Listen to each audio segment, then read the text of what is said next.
My name is Scheherazade, and My name is Frank. we're the Lewises. We have a daughter here at Hardy Middle School, and she's in the 7th grade.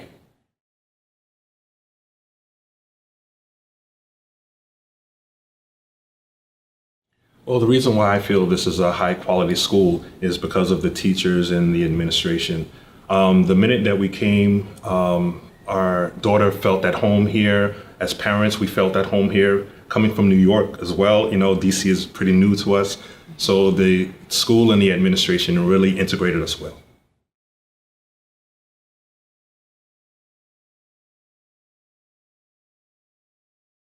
Well, actually, this is our neighborhood school, so we actually didn't have to apply, but we're actually happy that it is our neighborhood school because of the administration.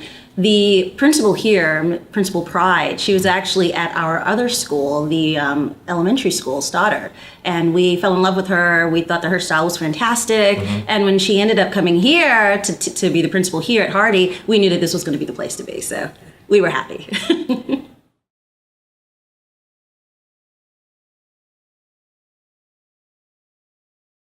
Well, the school engages us as parents in our daughter's education by keeping us well informed via either the website or when we are dropping our daughter off or picking her up from school.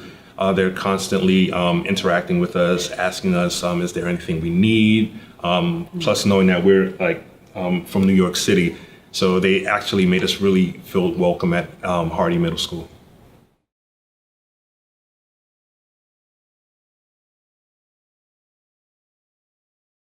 My name is Maria Luisa Rosell. I have one son here in 7th grade. This is my 2nd year at Hardy.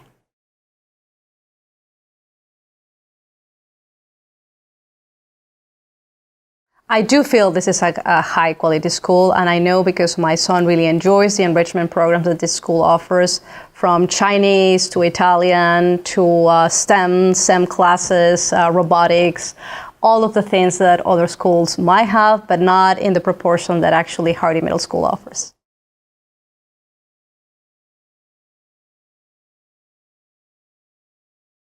We decided to enroll Freddie in this school because it's a school that really represents what Washington is. It's a diverse school with kids from embassies from different countries in Washington, D.C., but school that also have native Washingtonians. And it's a school that really teaches kids something that books don't teach, which is tolerance and respect for people that are different, and we can embrace cultures from other parts of the world, and that enriches the life of their kids.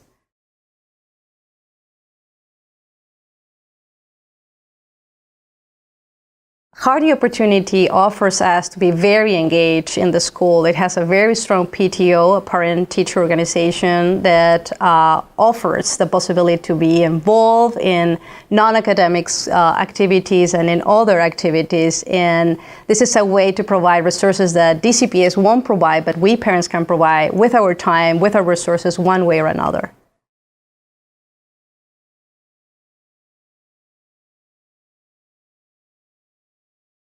My name is Dion Moore, and I have a daughter who is an 8th grader at Hardy.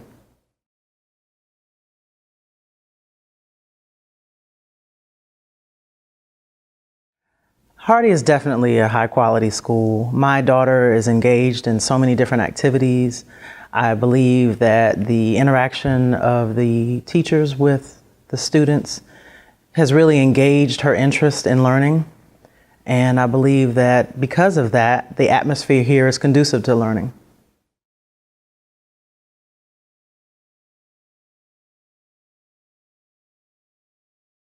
I made the decision to enroll my daughter at Hardy because she needed to be in a smaller atmosphere.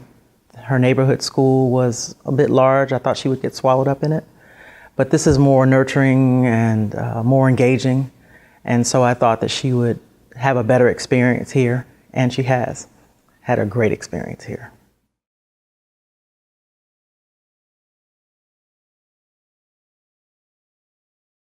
As a parent, Hardy has engaged me from day one through the introduction of the PTO, the Parent-Teacher Organization.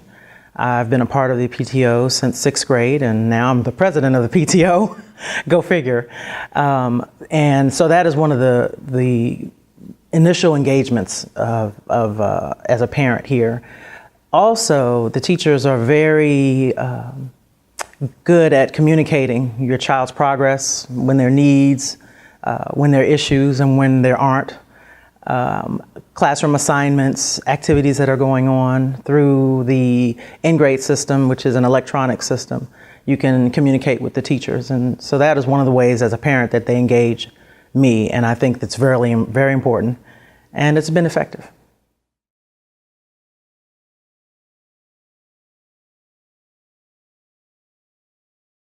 My name is Mina. I have one grandson there attending. He's in the 7th grade.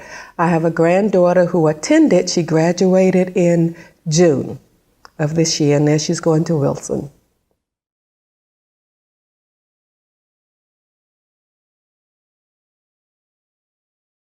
Yes, I feel this is a high quality school because they identify in the way of the development of the student.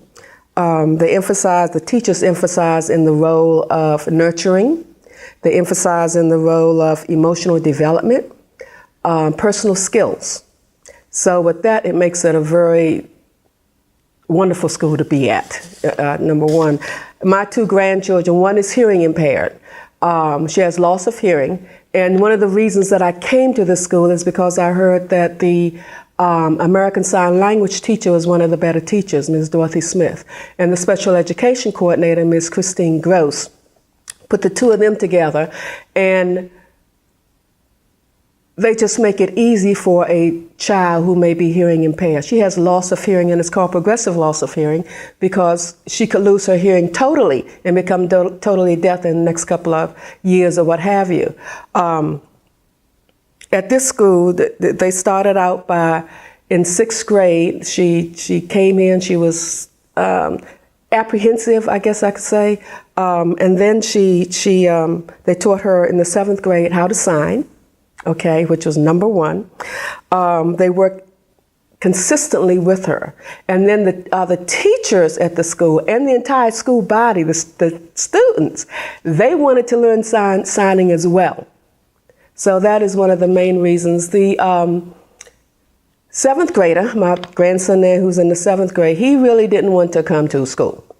However, the atmosphere at this school is such that now he wants to learn. In fact, he gets up and sets his own clock. He gets up in the morning and he's ready to get on that bus and come to school. So he feels too that he has a goal now, whereas before he didn't have a goal. And that goal is set because the school helps him to set goals, okay? He knows that he cannot play baseball or one of the sports unless he does his work and get A's, B's, or C's. So that is a goal this year in the 7th grade that he's striving for.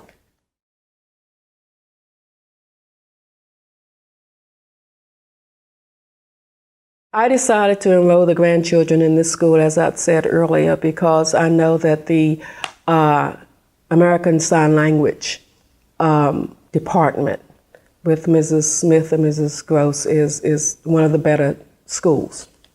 They have a way of helping you, no matter whether it's in science or math or what have you. And this particular grandchild, she was mainstream from day one. In other words, she could go to the classrooms just like everybody else. Sometimes when you have I'm not going to say a learning disability because loss of hearing isn't a learning disability. Loss of hearing is a medical situation where because of this medical situation, then you have learning disabilities because of it. So that was one of the main reasons why I had them to come here.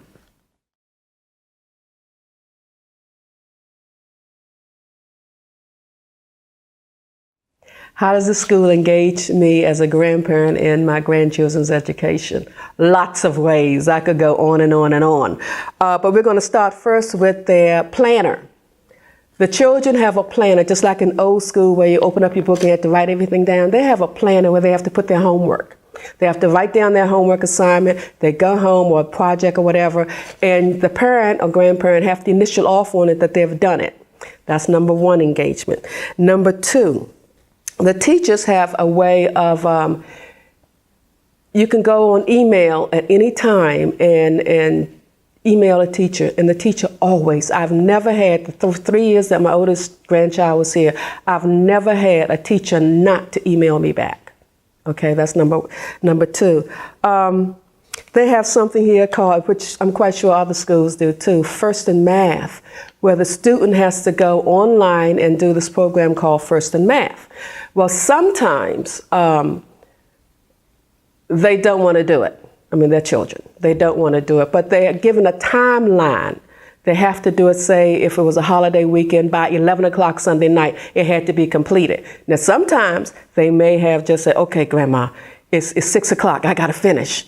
Because they know when they go back to school on that Tuesday after holiday that they have to have their First in Math completed. The school has science projects that last year, I believe all the science teachers came together as a group.